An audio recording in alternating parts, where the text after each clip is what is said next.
Seconda parte del video dove vi racconto le differenze che ho visto tra vivere in Italia e vivere in Russia. Seconda parte che si rende assolutamente necessaria perché, come vi ho detto alla fine del primo video, ci sono molti argomenti molto importanti di cui mi sono scordato di parlare o di cui non ho parlato perché non c'era tempo. Prima di andare a questi argomenti che vi anticipo saranno omosessualità, religione, cibo, rapporto dei russi con l'alcol, rapporto dei russi con i fenomeni migratori, oltre a qualche curiosità spicciola, facciamo un breve ricongiungimento al video precedente che, se non avete visto, vi consiglio di vedere prima quello che non questo qua, perché se no non capite il senso di quello che vado a dire. Video che ha avuto un successo incredibile, mai mi sarei aspettato tanti numeri, 130.000 visualizzazioni in 10 giorni, non era mai successo sul mio canale YouTube, e tantissimi commenti. Di questi commenti un buon 70% mi ha dato ragione, mi ha fatto i complimenti, wow, hai detto un sacco di cose giuste, tantissimi russi in questo 70%, il che mi fa molto piacere, significa che proprio scemo non sono, ma ovviamente anche un 30% di persone che non solo non era d'accordo con me, ma addirittura mi ha accusato di fare gravissima disinformazione, mi ha insultato in maniera più o meno pesante, eccetera eccetera, e questo è dovuto a 3 motivi principalmente. Tanto per cominciare, perché questo video l'hanno visto un sacco di persone che non mi conoscono, non conoscono la mia storia su YouTube, chi sono, che cosa faccio, ed era il primo video mio che vedevano, per cui ci può stare di giudicare male una persona. Il secondo motivo è legato obiettivamente alla grande piaga dell'analfabetismo funzionale, perché ci sono persone che non hanno veramente capito quello che ho detto e mi hanno messo in bocca parole non mie, ma a partire dalle cose più banali. C'è gente che mi ha commentato: ma cosa dici? Prova a venire a vivere in Siberia e vedi quanto è diverso. Quando io all'inizio del video ho detto che la mia esperienza si riferisce a Mosca, che non è assolutamente rappresentativa di tutta la Russia. Se non ci credete, attiviamo il VAR, ma men che meno vivere a Mosca significa vivere in Russia. Tuttavia un sacco di persone hanno commentato dandomi contro, con ragione. E qui veniamo al terzo motivo, che cioè quando fai un video dove parli delle differenze più o meno che hai visto tra Italia e Russia, inevitabilmente fai delle generalizzazioni, e inevitabilmente quando fai una generalizzazione non dici mai la verità, perché un concetto generale è vero per una buona parte di popolazione, ma per una certa altra parte non lo è. Quindi qualunque affermazione io abbia fatto nel mio video precedente è vera sì per una buona parte di russi, ma per un'altra buona parte no. Così come se uno venisse a dire che gli italiani sono mammoni e gli piace la pizza. Ok, è vero che la maggior parte degli italiani sono mammoni e gli piace la pizza, ma ci sono anche quelli belli indipendenti che non gliene frega niente della mamma e che odiano la pizza. Ecco, ci sono 1001 variabili, a maggior ragione in un paese come la Russia, che è il più grande del mondo, c'è un sacco di fusi orari al suo interno, un sacco di etnie, cioè ragazzi, generalizzare non è possibile, per cui il video va preso per quello che è la condivisione della mia esperienza personale, tutto lì. Come vedete dai commenti del video prima, la maggior parte concorda su quello che ho visto io, ma c'è una piccola percentuale di persone che non è d'accordo, e non è che loro sono stupidi, semplicemente hanno avuto un'esperienza diversa. Ma questo vale per le cose più banali, cioè se io dico che le donne russe mediamente sono belle e uno gira per le strade e incontra solamente babushke con i baffi sotto al naso, falla a convincere che le donne russe sono belle. Addirittura mi hanno contestato gli importi delle multe, che sono una cosa oggettiva, ragazzi, ce l'ho qua le multe, qua parcheggio non pagato 3.000 rubli, circa una quarantina di euro, eccesso di velocità 28 km, 500 rubli, 6,6 euro. E perché qualcuno contesta anche le multe? Perché le telecamere sono un conto, ma se ti ferma il poliziotto per strada e capisce che sei straniero, facilmente puoi trovare il poliziotto che se ne vuole approfittare, quindi ti dice guarda che sono 5.000 rubli, e sostanzialmente lui si intasca una mazzetta. Così come puoi anche trovare il poliziotto che vede che sei straniero e un po' chiude un occhio, un po' non riesce a comunicare con te perché non parli russo e se ne va. Cioè, succede un po' di tutto, persino all'interno delle cose più oggettive, figuriamoci su quelle un pochettino più soggettive. Detto questo, mi sono fatto un elenco di cose da precisare sul video precedente prima di passare agli argomenti di quello nuovo. Tanto per cominciare, il clima. Non ho detto che in Russia non fa freddo, ho detto che fa meno freddo di quello che uno si aspetterebbe, perché abbiamo l'idea della Russia come un posto che è una ghiacciaia completa. Non è vero, a Mosca in estate si arriva fino a 30 gradi, in certe zone della Russia, nel sud, si arriva anche a 35-36 gradi, ovviamente nell'est della Siberia è tutta un'altra faccenda. Giornata di oggi, fine ottobre, a Mosca ci sono 15 gradi, a Krasnoyarsk ce ne sono -5. Questa è una cosa banale. Una cosa che però va sottolineata, va specificata, è la stagionalità del freddo, cioè il freddo qui arriva prima e se ne va dopo, cioè non ci sono le cosiddette mezze stagioni, nel senso che l'autunno e la primavera si fondono in quello che è un lungo inverno sostanzialmente. Da ottobre a maggio le temperature possono facilmente aggirarsi intorno agli 0 gradi. Altro argomento riguarda il rapporto dei russi con Putin. Ovviamente c'è un'ampia frangia di popolazione a cui non piace Putin, ma per capire perché piace a tante persone bisogna capire quando è arrivato Putin. Putin è arrivato dopo il crollo dell'Unione Sovietica e dopo il governo di Yeltsin, in un momento dove la Russia viveva uno dei peggiori tracolli socio-economici di tutta la sua storia. Da quando è arrivato Putin, poi Medvedev e poi di nuovo Putin, la Russia è tornata ad essere la grande potenza che era una volta, tant'è che oggi come oggi oggi si parla della Russia con lo stesso timore reverenziale di quando c'era l'Unione Sovietica, e questa è una cosa che ai russi piace moltissimo, perché toglietegli tutto, ma non l'orgoglio di essere russi e l'enorme amore che hanno per il loro paese. E questa è una cosa che riconoscono in tantissimi, e tra questi persone che nel tempo hanno sviluppato un'avversione nei confronti di Putin. All'inizio gli piaceva, adesso non gli piace più. Altra cosa da specificare sull'argomento donne e uomini, no? Ho detto che la donna è bella, l'uomo deve pagare. Ragazzi, io non ho detto che un uomo deve essere ricco per poter avere una donna russa, non ho detto che le donne russe sono donne facili, che basta pagarle per fartela dare, non ho neanche detto che hanno una tariffa, non ho neanche detto che se non c'hai i soldi non puoi avere una fidanzata. Non ho detto nessuna di queste cose. E nemmeno ho detto che non esiste la parità sociale tra uomini e donne. La parità tra uomini e donne non esiste per quel che riguarda la relazione, ma perché non la vogliono. Cioè, all'interno di una relazione uomo-donna, loro vogliono che l'uomo faccia l'uomo e la donna faccia la donna, il che significa che la donna si aspetta che l'uomo che la corteggia le dia un certo grado di sicurezza, un certo grado di tranquillità, anche e soprattutto a livello materiale, cioè deve essere un uomo in grado di portare avanti una famiglia sostanzialmente, e allo stesso tempo si aspettano molte attenzioni, un corteggiamento importante che necessariamente passa dal ricevere molti regali. Questo ovviamente in base alle possibilità della persona di cui si sono innamorate, perché se sono innamorati di una persona che non ha molte possibilità, di certo non lo lasciano perché quest'uomo non gli fa i regali costosi, semplicemente appunto pretendono molte attenzioni sia materiali che anche gestuali. Banalmente molte donne russe ci tengono particolarmente al fatto di vedersi aprire la portiera quando devono scendere dalla macchina, oppure di vedersi porgere la mano quando devono fare un gradino, quando devono scendere dalla macchina, o che l'uomo le apra la porta. Insomma, il galateo, quelle vecchie buone norme di eleganza, di savoir-faire che loro si aspettano dagli uomini, tutto lì. Ma laddove nel mondo della relazione privata questa differenza tra uomo e donna sia volutamente marcata, a livello sociale e lavorativo non è assolutamente così. Cioè una donna può tranquillamente fare una carriera brillante, può arrivare a occupare posizioni di potere anche nel governo, nell'esercito o nelle aziende, può diventare dirigente, possono essere imprenditrici, possono fare qualunque tipo di lavoro ricevendo pari trattamento rispetto agli uomini. E questa è una cosa che era così già dai tempi dell'Unione Sovietica, da quel che sento dire. Da questo punto di vista c'è da dire che loro sono sempre stati più avanti rispetto agli europei, che hanno iniziato a dare pari diritti dal movimento femminista in poi. Loro non solo non hanno mai avuto un movimento femminista, ma ne stanno bene alla larga, perché la loro struttura sociale non è fatta per quei concetti lì. Ultima precisazione, il costo della vita. Molti mi hanno contestato: ma cosa dici? Il costo della vita a Mosca non è vero che è basso. Come ho già detto nel video prima, Mosca è molto cara per i russi. Mosca di per sé è la città più cara di tutto l'est Europa, che noi sappiamo essere generalmente più economico rispetto all'Europa occidentale. Ma la chiave di tutto sta nel fatto che circa 2 o 3 anni fa c'è stata una gravissima svalutazione del rublo che ha reso il cambio euro-rublo estremamente favorevole per noi compratori in euro. Per cui se la critica su questa affermazione è basata sulla Russia che avete visto 5-6 anni fa, è tutto molto molto diverso adesso, e comunque dipende sempre da cosa prendi in considerazione. Cioè, se vai al supermercato ci sono dei prodotti che costano niente, dei prodotti che sono carissimi. Guarda caso quelli carissimi sono quelli che arrivano dall'estero, perché non dovete dimenticare che la Russia è un paese praticamente sotto embargo, per cui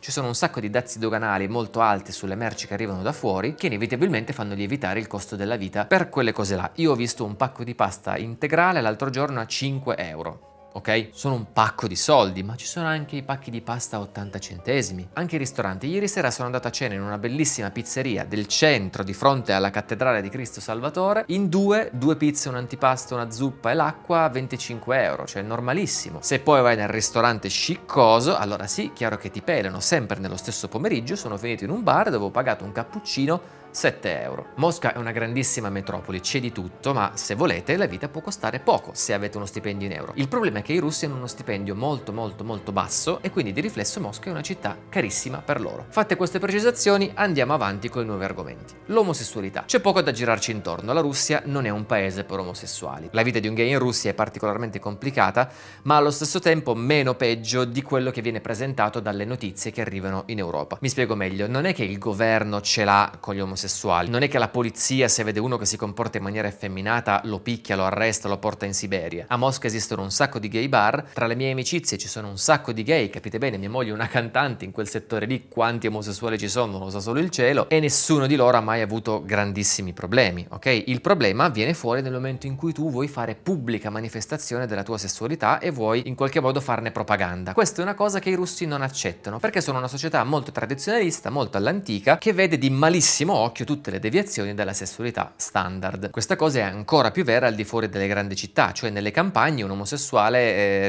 rischia anche magari di subire aggressioni o comunque di avere degli episodi particolarmente spiacevoli, perché di fatto la società russa è una società omofoba tendenzialmente. Ma prima di giudicarli dobbiamo ricordarci come eravamo noi anche solo 20-30 anni fa. Io mi ricordo quando ero piccolo, se il mio parrucchiere aveva un orecchino all'orecchio destro, tutti quanti andavano in giro a dire che era gay, e poi questo qua faceva una vitaccia perché poi la gente gli sparlava dietro, lo trattavano male, eccetera eccetera. Ancora oggi dei miei amici omosessuali hanno paura a dirlo ai genitori perché hanno paura della reazione. Ora, noi stiamo facendo dei passi avanti, ma comunque l'omofobia è un problema serio che riguarda anche la nostra di civiltà. A maggior ragione in Russia, che come vi dicevo sono un po' più indietro dal punto di vista sociale, sono un po' più tradizionali, un po' più all'antica. Per cui immaginatevi come viveva un gay in Italia negli anni 70 e più o meno come vive un gay oggi qua. Loro stanno facendo dei passi in avanti, piano piano io credo che nel giro di qualche decennio le cose cambieranno, ma in questo momento ancora non è così. Per cui un omosessuale che vuole a tutti i costi manifestare pubblicamente il proprio orientamento sessuale rischia di andare incontro a complicanze più o meno spiacevoli. Vediamo la questione della religione. Allora, la maggior parte dei russi seguono la religione cristiana ortodossa e devo dirvi la verità, la devozione che hanno i russi, la fede, è una delle cose più belle secondo me di questo popolo. Io veramente vado matto per il loro rapporto che hanno con la religione, con la fede, mi piace un sacco, e se venite qua io vi prego, ascoltate questo consiglio, andate a vedere una messa ortodossa perché è di una bellezza, di un'intensità che non ha nulla a che vedere con le funzioni tradizionali della Chiesa cattolica, che sono molto più breve, tendenzialmente più monotone, rispetto a quelle ortodosse che sono molto lunghe, con dei cori bellissimi e soprattutto molto sentite dalla popolazione del posto. Detto questo, oltre ai cristiani ortodossi, in Russia non ci sono solo i russi veri e propri, ci sono anche una serie di altre etnie, per cui le altre religioni considerate ufficiali sono l'Islam e il buddismo. Per esempio la zona da dove viene mia moglie è il Caucaso, quindi Kabardino-Balcaria, Dagestan, Cecenia, Inguscezia, così sono tutti musulmani. Tutte le altre religioni che non sono cristianesimo, Islam e buddismo, rischiano qualcosina qua. Il caso più estremo è quello dei testimoni di Geova, perché qualche anno fa i testimoni di Geova sono stati dichiarati una setta estremista dal governo che di conseguenza ha fatto partire una persecuzione. Gli hanno perquisito le case, le sale del regno, molti di loro sono stati arrestati, molti altri sono dovuti scappare, quindi se vogliamo dire un'altra differenza tra l'Italia e la Russia è che qua non ci sono i testimoni di Geova e quelli che ci sono si guardano ben bene dal farne pubblica manifestazione perché sanno che rischiano. Allo stesso modo qualche anno fa ci fu l'episodio di un signore che durante un festival yoga parlò pubblicamente della meditazione e dello yoga e venne arrestato per questa cosa. Questa cosa creò grande scompiglio nella popolazione perché venne preso come un grave attacco alla libertà di parola, alla libertà di pensiero. Molti personaggi si schierarono pubblicamente contro questo episodio. Quest'uomo venne poi rilasciato e non mi è dato sapere se il motivo del suo arresto fu legato al fatto che parlava di religione o di pratiche spirituali o se c'era dell'altro. Finito con la religione passiamo al cibo. Volevo farci un video a parte su questo argomento, ma ad ogni modo in sintesi che cos'è che caratterizza la cucina russa? Tanto per cominciare, la cucina russa non è una cucina così ricca e così variegata, tant'è che non troverete mai da nessuna parte nel mondo un ristorante russo, puramente russo. Tuttavia ci sono alcune cose particolarmente tipiche. Direi che la cosa più tipica in assoluto è il borscht, che è una specie di zuppa che ognuno fa un po' a modo suo, tant'è che il borscht è una roba che caratterizza molto il cuoco in Russia, cioè viene a casa mia mamma fa un borscht incredibile, perché può essere fatto con la carne, con le verdure, con determinate spezie, insomma ognuno lo fa un po' a modo suo. Altra cosa tipica sono i blini, che sono come le crepe praticamente, con ripieno salato o dolce che sia, oppure i pelmeni, che sono come la pasta della pizza, tipo fritta e all'interno un ripieno che o sono patate oppure carne oppure funghi e cose così, e poi appunto patate, funghi in qualunque salsa possiate immaginare, ma il cibo che in assoluto rappresenta di più la Russia secondo me è la grecca, cioè il grano saraceno. Io in Italia non ricordo di averlo mai mangiato il grano saraceno così puro, avevo mangiato i pizzoccheri di grano saraceno, ma non proprio il cereale nudo e crudo. Qui te lo ritrovi ovunque, è un cibo estremamente semplice, estremamente economico e di conseguenza estremamente diffuso, anche perché la Russia, se non sbaglio, è il produttore principale di grano saraceno a livello mondiale. La grecca la potete trovare principalmente con i funghi oppure con le verdure. I funghi in particolar modo sono un cibo che trovate spessissimo in Russia perché ne hanno veramente tanti, con tutte queste bellissime foreste che hanno, e non hanno un costo così eccessivo. A tal proposito di costo dei cibi, una sostanziale differenza che ho trovato sono i pinoli. In Italia i pinoli costano come il platino praticamente, mentre qua costano veramente pochissimo perché ne arrivano in quantità industriali, se non sbaglio arrivano dalla Siberia, sono leggermente più piccoli dei nostri pinoli, sono più rotondi, meno affusolati e sono veramente buonissimi. Quindi se volete venire qui a fare il pesto, tanta roba. Un altro cibo che voglio menzionare sono i pomodori. I pomodori russi sono una roba buonissima, veramente, veramente squisita. In particolare quelli che arrivano dall'Azerbaijan. I pomodori dell'Azerbaijan, se vi capitasse, provateli perché sono un'esperienza ultra sensoriale. Sono molto più grossi e sono di un gustoso che fa spavento. Nulla a che vedere con quelli che si possono trovare in Europa. Abbiamo parlato di cibo, siamo a tavola, di conseguenza ci sarà dell'alcol e allora parliamo del pregiudizio madre che riguarda tutti i russi, cioè la convinzione che i russi siano tutti ubriaconi, che siano tutti alcolizzati, eccetera, eccetera. C'è effettivamente da dire che normalmente bevono di più rispetto alla media, ma lo reggono anche meglio, quindi poco male mi verrebbe da dire. Una cosa molto interessante che riguarda le tradizioni russe circa l'alcol sono i brindisi. I brindisi in Russia non sono mica quelle cagatine che vedete in giro per il mondo, del tipo na zdarovie, sai, cin cin, alla tua, alla salute, bom, è festa finita, si beve e basta. No, il brindisi è una cultura tutta sviluppata che ha bisogno di una trattazione tutta sua, perché un brindisi in Russia può durare anche 5-10 minuti. C'è tutto un discorsone, c'è tutto un rituale, una cerimonia dietro un brindisi. Vi racconto la mia esperienza in merito. Una delle cerimonie del mio matrimonio si è svolta in Ossetia del Nord, che è l'unica regione cristiana del Caucaso, per intenderci, al confine con la Georgia. Laggiù il codice dei brindisi è molto ben definito, nel senso che quando sei a cena, il primo brindisi deve essere fatto a Dio, il secondo brindisi a San Giorgio, il terzo brindisi, se non ricordo male, all'amore o comunque alla coppia, all'amore tra uomo e donna, e il quarto brindisi o per gli invitati, se ci sono degli invitati, oppure per gli antenati della famiglia, se siamo solo in famiglia. E poi seguono una serie infinita di brindisi dove ognuno dice la sua, può raccontarti la storia della sua vita e alla fine brindisi cin cin, anzi nazdarovie. Tuttavia non è che questi brindisi li fa il primo arrivato, c'è una gerarchia ben precisa, cioè la persona più anziana della famiglia o comunque l'autorità principale prende il ruolo di capotavola che viene chiamato tamadà. Il tamadà è colui che determina il momento e l'ordine dei brindisi, cioè lui che decide quando si brinda e anche lui che fa tutti quanti i brindisi e occasionalmente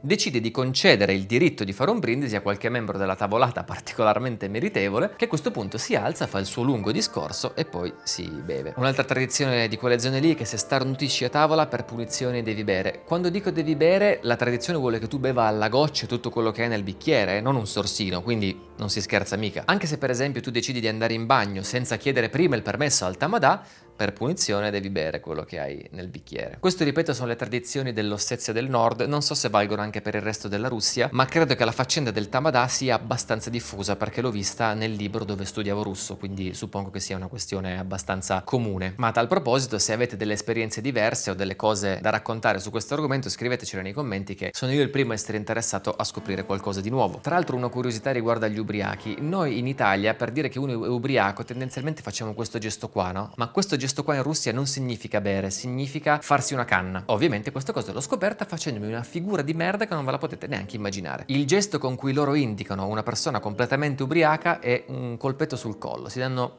una roba del genere tipo. Veniamo al rapporto dei russi con l'immigrazione. Molti di voi hanno fatto un paragone molto stupido tra la situazione che ha l'Italia in questo momento con i migranti rispetto a quella che hanno loro. Noi viviamo in un momento storico dove la maggior parte dell'immigrazione arriva da zone che sono vicine all'Italia e che vivono situazioni sociali molto complesse. Non voglio toccare l'argomento perché è una polveriera. Quello che effettivamente è vero è che sì, qua in Russia difficilmente ti capiterà di incontrare delle persone di etnia africana, ma comunque c'è un sacco di immigrazione dalle zone periferiche della Russia oppure dai paesi dell'ex Unione Sovietica che dopo il crollo dell'Unione Sovietica sono andati in completa crisi e di conseguenza molte persone sono emigrate a Mosca o in altre città nel tentativo di trovare fortuna. Di conseguenza quelli che in Italia sono marocchini, egiziani, senegalesi eccetera eccetera, qui in Russia sono kirghizi, tagiki, azeri, caucasici eccetera eccetera e una certa quota di popolazione russa è abbastanza xenofoba nei confronti di queste etnie. Ci sono anche dei termini precisi nella lingua russa per indicare in maniera dispregiativa le persone che arrivano per esempio dal Caucaso, no? La dinamica è molto simile a quella dell'Italia degli anni 50 e 60 dove gli abitanti del nord Italia trattavano molto male i meridionali che venivano a stare a nord dove c'erano le grandi industrie. Allo stesso modo qui in Russia le persone che arrivano da Caucaso, Tagikistan, Kirghizistan, Uzbekistan e chi più ne ha più ne metta tipicamente svolgono dei lavori umili, tipicamente sono operai o lavorano per le strade oppure vivono nelle periferie in zone malfamate, il che porta a una certa discriminazione sociale nei loro confronti che è un gran peccato perché io tipicamente tipicamente quando prendo il taxi prendo sempre quelli più economici, che sono spesso guidati da questa gente qui, con cui io mi faccio delle chiacchierate bellissime, perché è gente che ha un sacco di storie da raccontarti, della loro storia di campagna nel Kirghizistan, del villaggio da dove vengono, della loro storia di famiglia, del perché sono dovuti venire in Russia, perché hanno perso la famiglia qui, su, destra, insomma, tante storie molto tragiche, tante storie molto brutte, perché nella maggior parte dei casi, se uno abbandona la propria casa per andare a fare l'operaio in strada in un'altra città, è perché verosimilmente nella propria città c'erano dei problemi molto molto grossi. Insomma, questi sono gli argomenti grossi di cui vi volevo parlare, però ci tenevo a raccontarvi anche qualche piccola curiosità spicciola che sicuramente fa piacere sapere. Ad esempio, le montagne russe qui in Russia non si chiamano così, si chiamano montagne americane. Non so perché